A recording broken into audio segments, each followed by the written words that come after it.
নমস্কার বন্ধুরা, দিতির রান্নাঘর উইথ ব্লগ চ্যানেলে আপনাদের প্রত্যেককে স্বাগত। দেখুন, আজকে নিয়ে চলে এসেছি কুচো চিংড়ির চচ্চড়ি। আমি একটু অন্যরকমভাবেই করেছি এই রান্নাটা, তো চলুন আমি কিভাবে করেছি দেখে নিন। আর সত্যি বলতে গরম ভাতের সাথে যে কোনো ভালো রান্নাকে কিন্তু টেক্কা দিতে পারে এই কুচো চিংড়ির চচ্চড়ি। চলুন আজকের রান্না দেখে নিন। দেখুন বন্ধুরা, কুচো চিংড়ির চচ্চড়ি করার জন্য আমি প্রথমেই তেলটা গরম করে নিয়েছি। তেলের মধ্যে এবার আমি ফোড়নে দিচ্ছি একটু কালো জিরে। আমি কিন্তু আজকের এই চচ্চড়িটাতে সামান্য একটু আলু আর বেগুনের ব্যবহার করেছি। আপনারা চাইলে শুধু চিংড়ি মাছ দিয়েও এটা করতে পারেন। তো এবার তেলের মধ্যে আমি এই কেটে রাখা আলু আর বেগুনটা দিয়ে দিচ্ছি।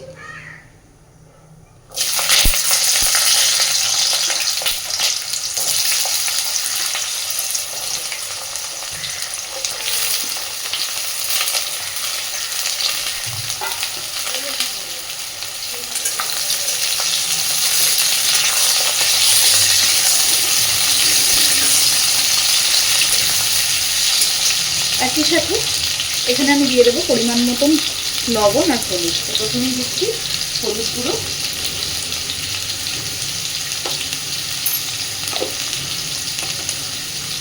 এবার দিচ্ছি লবণ।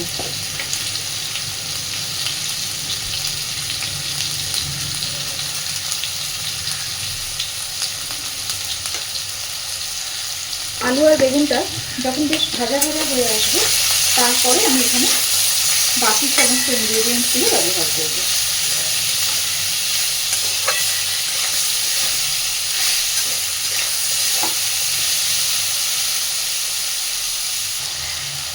দেখুন, আলু আর বেগুনটাকে আমি খানিকটা ভেজে নিয়েছি।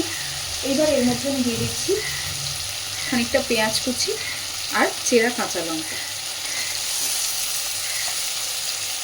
আমি আবারও বলছি, আপনারা কিন্তু চাইলে আলু বেগুন ছাড়াও এটা করতে পারেন, কিন্তু দেখবেন মাছের তেলও আমরা কিন্তু বেগুন দিয়েই চচ্চড়ি করে খাই। তো সেই রকমই কুচো চিংড়ির এই চচ্চড়িটাতে আলু বেগুন দিলে স্বাদটা কিন্তু ভীষণ ভালো হয়।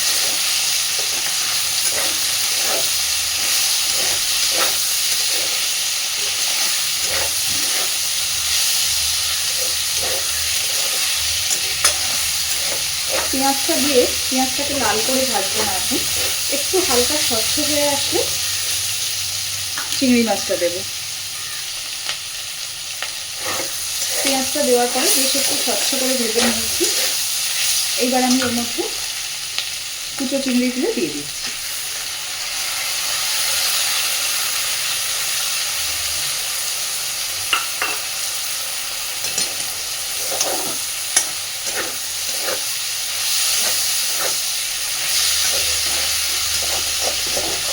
আজকের এই রান্নাটাতে আমি কিন্তু জলের ব্যবহার করবো না একদমই।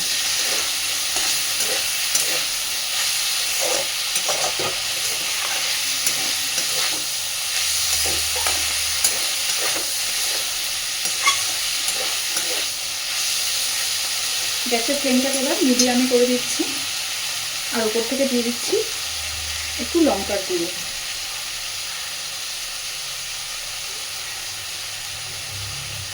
এই ধরনের রান্নাগুলো একটু ঝাল ঝাল খেতেই বেশি ভালো লাগে।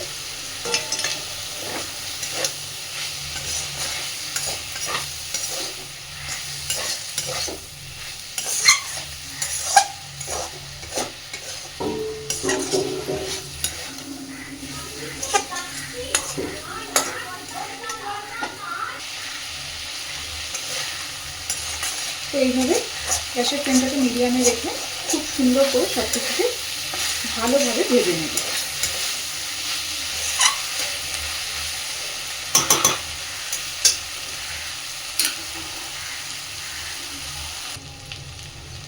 দেখুন, আলু বেগুন দিয়ে কুচো চিংড়ির চচ্চড়ি কিন্তু আমাদের একদম রেডি। পুরোপুরি তেল ছেড়ে দিয়েছে, সুন্দরভাবে সব কিছু সিদ্ধ হয়ে গেছে।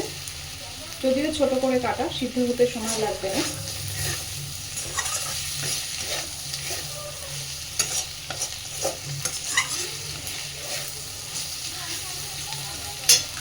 এই পর্যায়ে আমি উপর থেকে দিয়ে দিচ্ছি খানিকটা ধনেপাতা কুচি।